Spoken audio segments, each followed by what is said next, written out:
Viernes 13 de abril de 1945. Conmoción en Estados Unidos.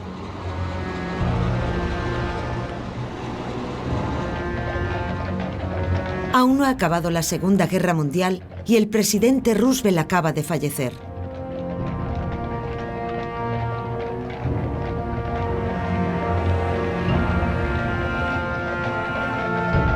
Fue un gran artesano de la paz.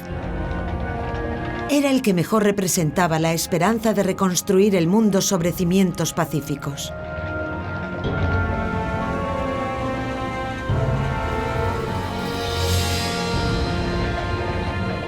La silenciosa multitud ve pasar el cortejo fúnebre y todo el mundo se pregunta: sin Roosevelt, ¿lograrán el bloque soviético y Occidente construir puentes y una paz duradera?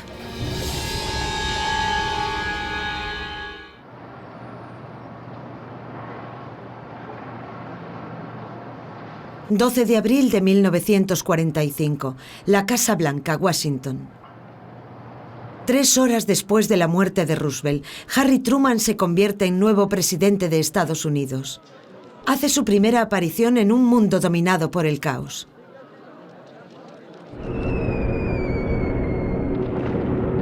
En abril de 1945, el país sigue en guerra con Hitler y con Japón.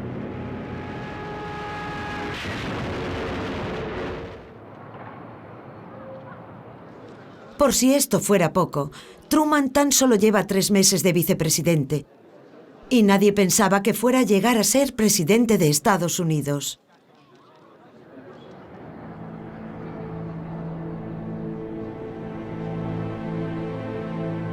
Era vendedor de camisas y corbatas en Missouri. Tardó en entrar en política y fue elegido por primera vez para el Senado hacía 10 años. Roosevelt lo eligió como vicepresidente, pero no por sus capacidades. No lo consideraba capaz, pero lo escogió por motivos electorales. Suele ocurrir en Estados Unidos. No se elige a los vicepresidentes por su inteligencia, sino porque pueden ganar votos de zonas importantes. El vendedor de Missouri se convierte de la noche a la mañana en presidente de la mayor superpotencia mundial. Está sin palabras y no trata de ocultarlo. Las portadas publican lo que Truman dijo a los periodistas.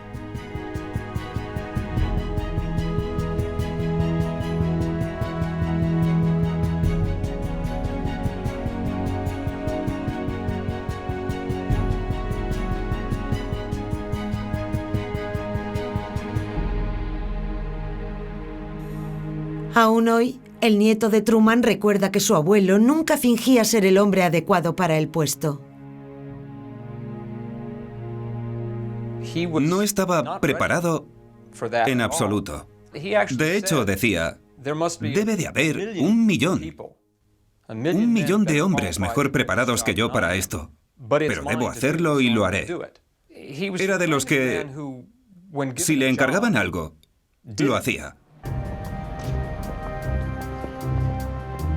La tarea iba a ser hercúlea. Debería construir el mundo del futuro sobre una sólida base, pero Truman no tenía experiencia en política internacional.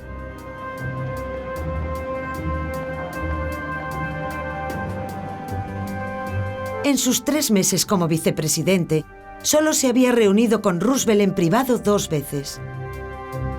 Y Truman no sabía nada. Mi abuelo tendría que haberlo implicado más. Me pregunto si mi abuelo sabía hasta dónde llegaba su salud. Creo que era consciente de que empezaba a perderla y le costaría asumir que debía involucrar más a Truman. Dos meses antes de morir, Roosevelt se reunió con Stalin y Churchill en Yalta.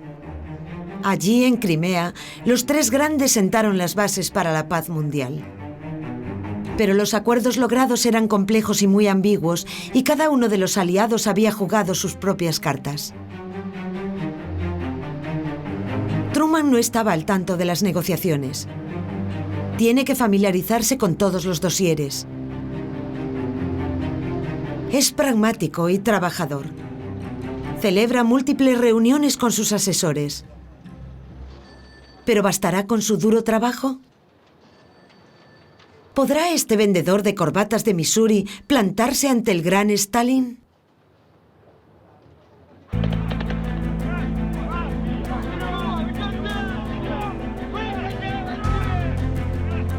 Un mes después del ascenso de Truman, los aliados ganan la guerra en Europa.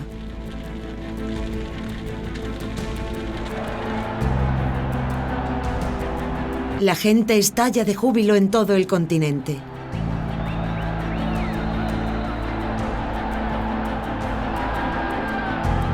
Frente a Buckingham Palace en Londres, la multitud saluda a Winston Churchill. Es aclamado como un héroe. Pero incluso en ese momento de euforia, Churchill parece alicaído. Su sonrisa parece ser forzada. En sus memorias escribió: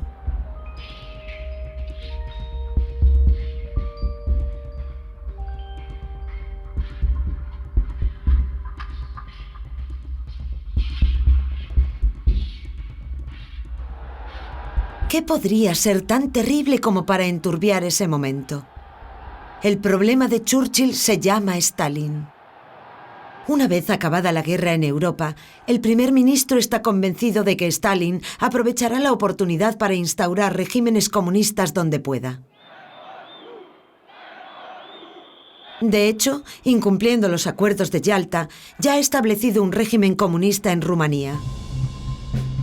En Polonia se ha permitido que 6 ministros no comunistas entren al gobierno, pero pierden poder gradualmente.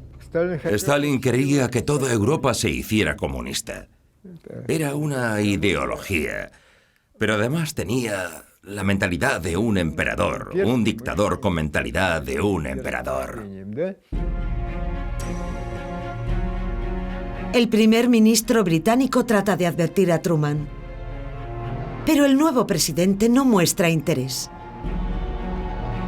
De momento, Truman pretende respetar los acuerdos firmados por Roosevelt. No dirá nada en contra de su aliado comunista.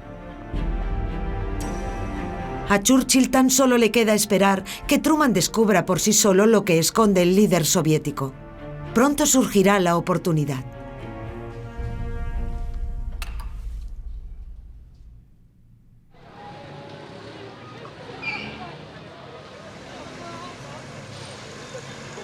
...16 de julio de 1945, aeropuerto de Berlín.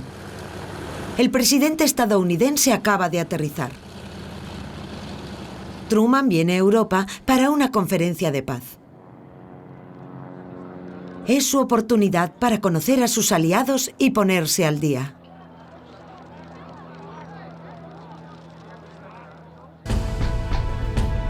La reunión tendrá lugar en Potsdam, no muy lejos de Berlín.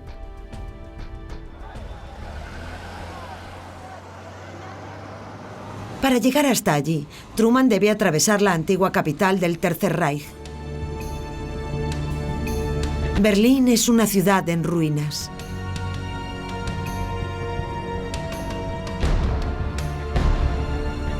Unas cuantas personas en los huesos vagan sin rumbo.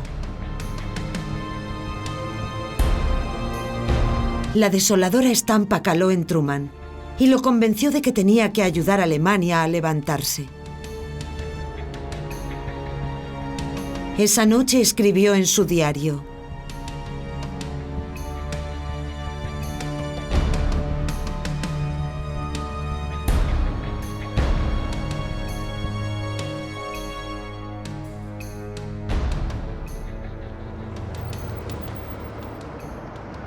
La conferencia comienza al día siguiente, 17 de julio. Aquí, en el castillo de Seligenhof, Truman, Stalin y Churchill se reúnen por primera y única vez.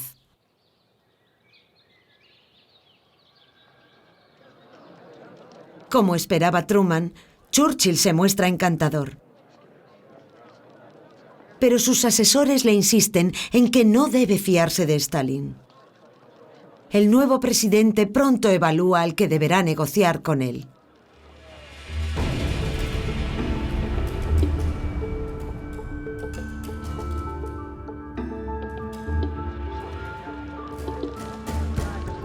Por su parte, a Stalin no le preocupa Truman, al que considera como un modesto vendedor de Missouri. Stalin sabe muy poco sobre Truman porque no ha jugado todo el partido. Sus espías no le habían hablado mucho de él y por lo que le habían dicho consideraba que era insignificante, débil y fácilmente influenciable. Pero Truman se aferra a sus principios. Contra todo pronóstico, y a pesar de su falta de experiencia, el presidente estadounidense sabe mantenerse firme. No se amilana ante Stalin. Cuestión de carácter sin duda, pero no solo eso. Truman se siente con ventaja, porque está esperando una información que podría convertirlo en el hombre más poderoso del mundo. En ese momento, en Estados Unidos, se cuece algo de alto secreto. Durante las negociaciones, el presidente anticipa parte de la noticia. En el segundo día de las negociaciones, recibe un telegrama cifrado.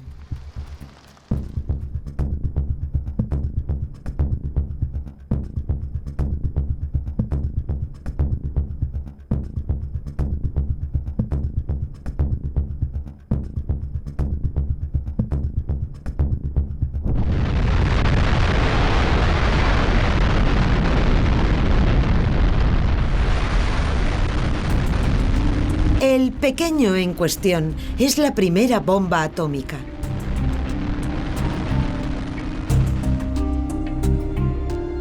Durante los últimos 4 años, los mejores científicos del mundo han trabajado en el más absoluto secreto para desarrollar la máxima arma. La operación se llamó Trinity. La primera prueba nuclear de la historia es un absoluto éxito. La explosión equivalía a detonar 21 kilotones de TNT. Jamás se había logrado tal poder de destrucción. Una sola arma sería capaz de destruir a toda la humanidad. Tras un breve titubeo, Truman decide advertir a Stalin. Está claro que son malas noticias. A partir de ahora, la Unión Soviética está en situación de inferioridad. Todos esperaban la reacción de Stalin. Y él, que era un buen actor, dijo, vaya, me alegro. Espero que se utilice contra Japón. ¿Pero realmente Stalin no sabía nada? A pesar de las estrictas medidas de los estadounidenses por ocultar su proyecto, los espías rusos se habían infiltrado en la base de Los Álamos, donde se desarrollaba la bomba atómica. Entre ellos Klaus Fuchs, un físico alemán que huyó de los nazis.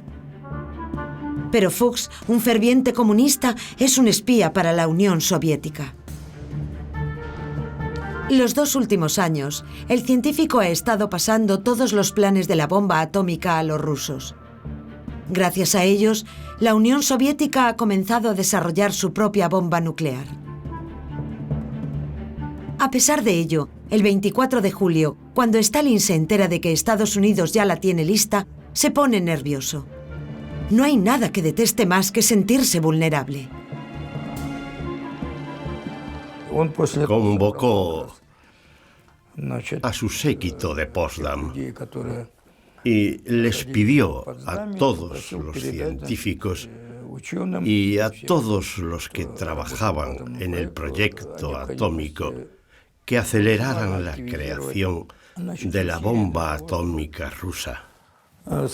Todo lo que pudieran. Esta bomba se convertiría en una obsesión para Stalin.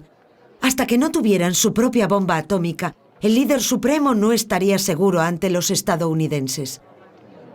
Su relación con Truman comienza a complicarse. Potsdam también será escenario de otra detonación. En mitad de la conferencia, Churchill deja la mesa de negociaciones para marcharse a Londres con motivo de las elecciones generales. El primer ministro británico, demócrata apasionado, se presenta al reto una vez más. En las semanas de campaña lo aclaman por todo el país. Pero cuando amanece el día de la votación, tiene un mal presagio.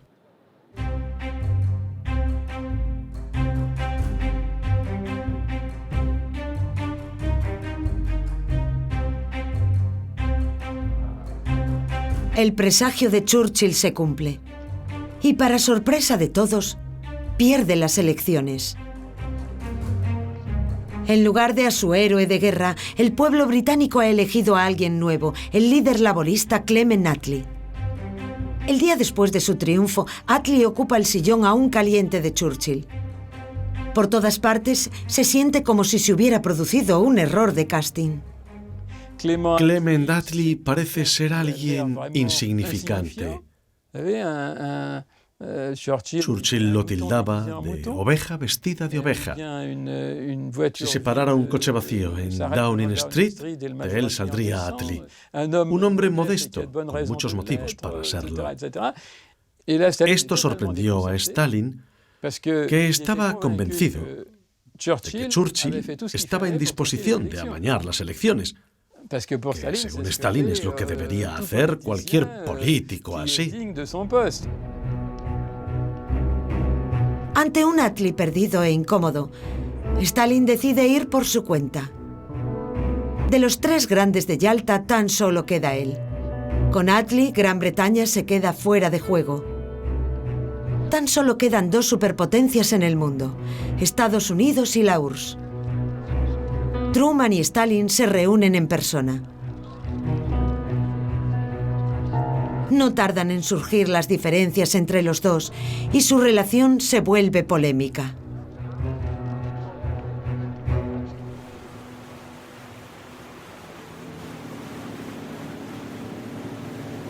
Cinco días después de Potsdam, Truman toma una decisión que tendrá graves consecuencias. Estados Unidos lanza la bomba atómica contra Japón. Esto eleva la tensión con Stalin.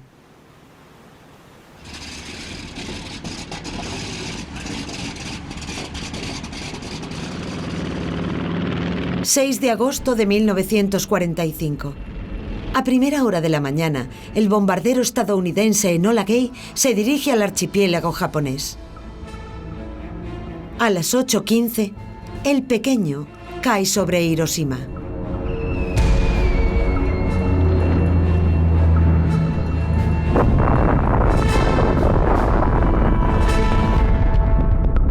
Una enorme nube en hongo cubre la ciudad. La temperatura a nivel del suelo alcanza los 4.000 grados. 70.000 personas mueren al instante. La ciudad queda reducida a cenizas y polvo.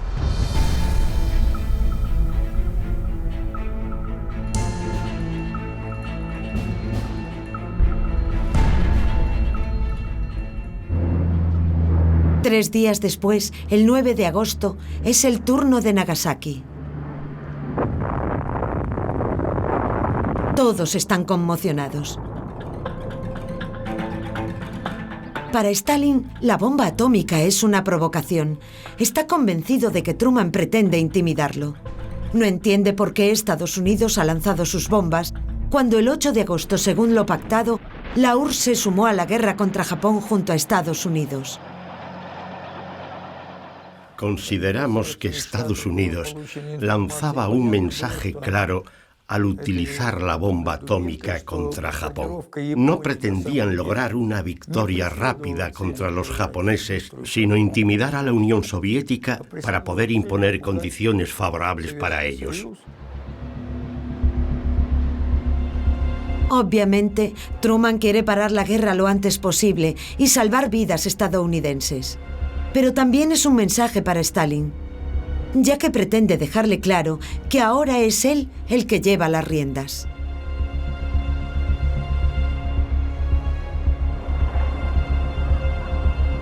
A partir de ahí, Stalin quiere saber con qué margen cuenta con Truman y decide tantearlo. En Yalta, a Stalin le prometieron territorios a cambio de unirse a la guerra contra Japón. La isla de Sajalín, las islas Kuriles, Dairen, Port Arthur y el ferrocarril de Manchuria. Pero ahora Stalin reclama que le dejen ocupar la isla de Hokkaido. Stalin explica en un telegrama a Truman: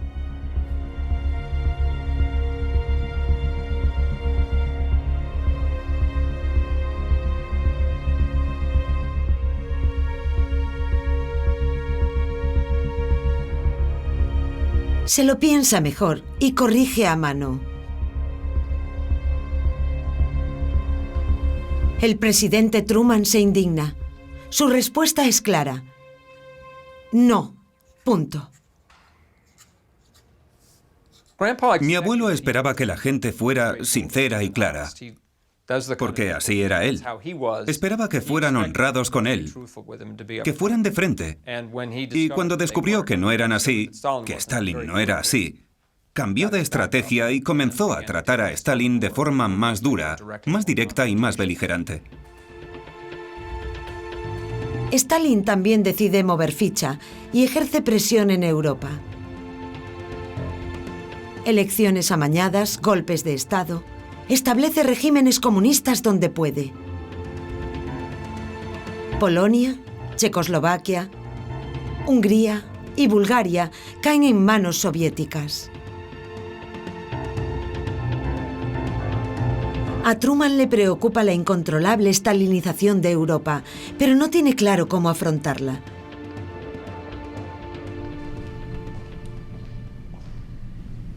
El telegrama que recibe el 22 de febrero de 1946 lo cambia todo.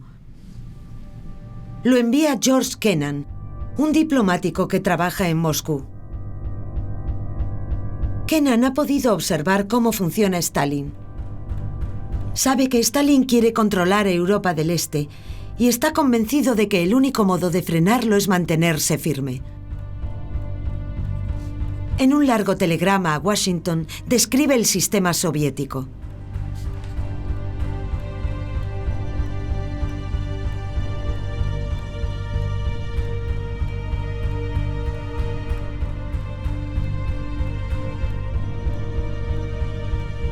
Kennan explica que no tiene sentido apaciguar a Stalin. En cualquier caso, no se puede y no lo apaciguarán porque ello le permitiría justificar la dictadura. Por otra parte, hay que ser firme con Stalin porque sabe cómo funciona el equilibrio del poder y que cuando Occidente se mantiene firme, está dispuesto a retroceder. Los análisis de Kennan confirman todo lo que el presidente estadounidense había previsto. Por ello, cambia su táctica drásticamente. Truman se deshace de los asesores de Roosevelt, a los que considera demasiado tolerantes con la Unión Soviética, y nombra a cargos nuevos. Kennan fue pronto elegido como asesor especial en la Casa Blanca. A Truman le queda un problema: explicar estos cambios al pueblo estadounidense. Será una operación delicada, porque a los ojos de sus ciudadanos, Stalin es un gran aliado, ya que los ayudó a ganar la guerra contra Hitler. La prensa siempre lo aclamaba como un héroe. Durante 4 años habían repartido propaganda de guerra que mostraba a Stalin como amigo de los niños y el gran aliado que ayudaría a Estados Unidos a ganar la guerra. Esta propaganda dio resultado y Stalin era muy popular en el país. Pero al presidente Truman se le ocurre algo. Recurrirá al anterior primer ministro británico para que dé las malas noticias. Churchill conserva todo su prestigio y nadie dudaría de su palabra.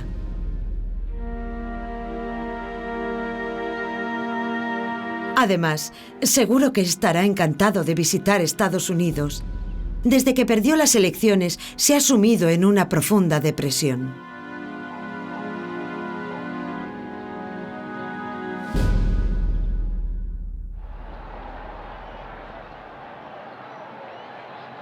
El 5 de marzo de 1946, la población de Fulton, Missouri, da la bienvenida al anterior líder británico aclamándolo.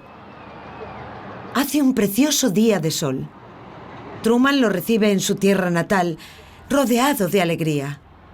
Truman es consciente de que Churchill revelará algo importante, pero finge que no sabe nada. Minutos después, en la Universidad de Fulton, Churchill pronunciará un discurso que dejará al público y a todo el mundo sin palabras. From Stettin in the Baltic to Trieste in the Adriatic, an iron curtain has descended across the continent.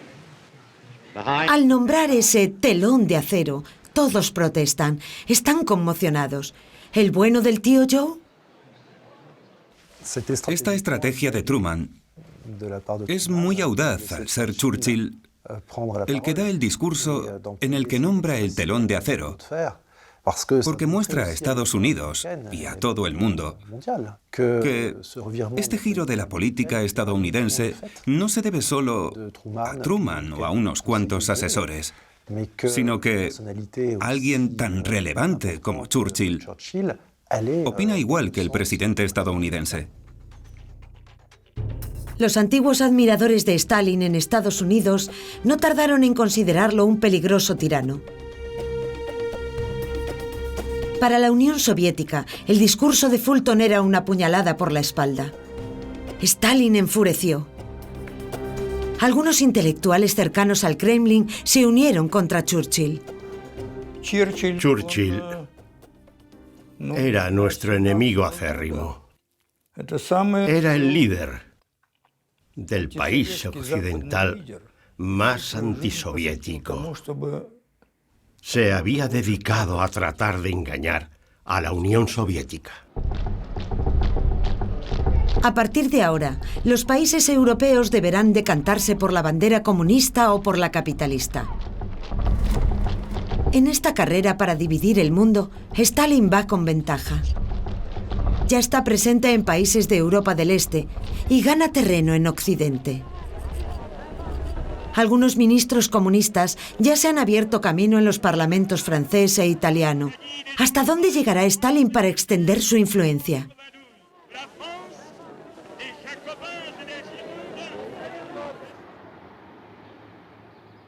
Esta pregunta persigue a Truman. Es consciente de que, en este pulso con Stalin, va un punto por detrás, por la pobreza.